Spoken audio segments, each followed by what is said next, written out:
Hi everyone, today in my lecture series we are just going to see in detail about the cryptography and cybersecurity.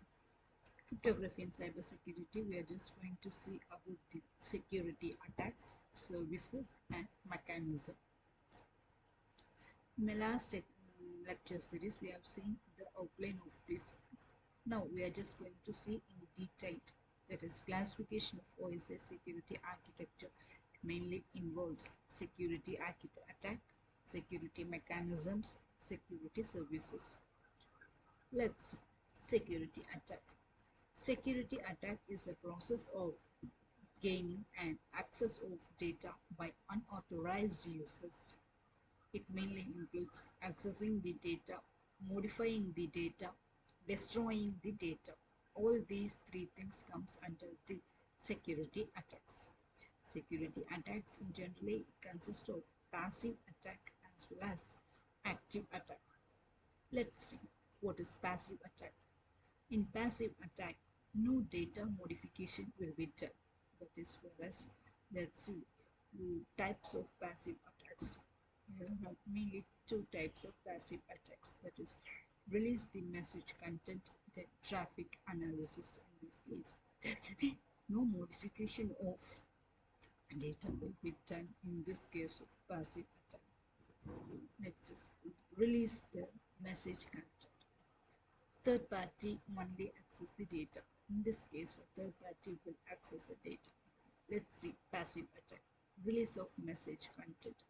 This case, Bob and Alice are sending a message, and Bob is sending a message to Alice.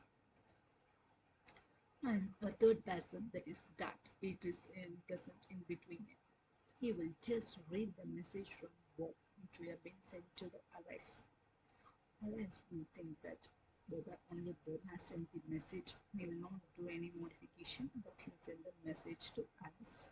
Here, no modification is done. He will just read the message and which is sent to the Alice.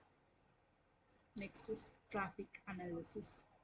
Analyzes the traffic and modifies the data that has to be used, mainly used for analyzing the data. Here it consists of when a Bob is sending a message to Alice. In this case, traffic will be arced, and here the analysis of the traffic will be taken place and modifies the data that has to be used. Here, hacker will modify the data which has been sent to the Alice. Next is active attack. In active attack, data modification will be done. Let's see what are all the types of active attacks. Active attacks are masquerade, data modification, raping, and denial of services. Let us see masquerade.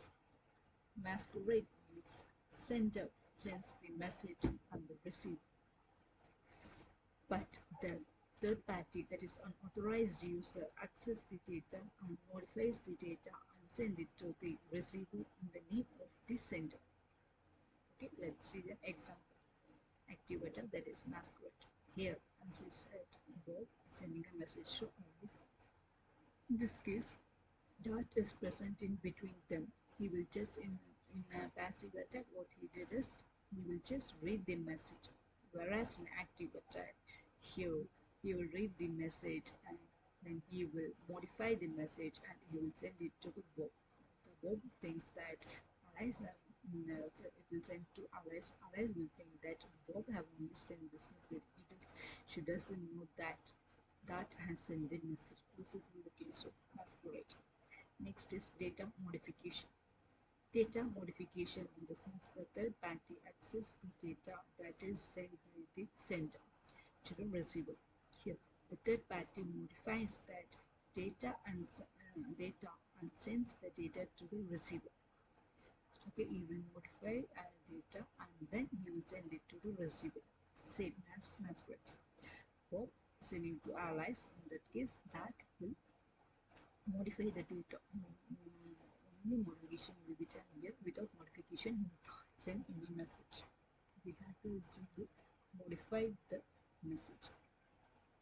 Next is raping. repayments. Receiver receives the data twice. Receiver will receive the data twice. That is, sender sends the message to receiver as well as the third party access the message and modification will be done. Then the third party will send it to the receiver. So the receiver doesn't know the original message. This is a repay. In this case, the message will be sent twice to the sender. Next is denial of services. Denial of services means the third party interrupts the services that is sent by the sender. Here, the sender here there will be a denial of services whenever as a receiver is waiting or sender is waiting for a message from the server. The attacker will send a continuous request to the server. In that case, there will be occurring a denial of services. These are all the references which we have used.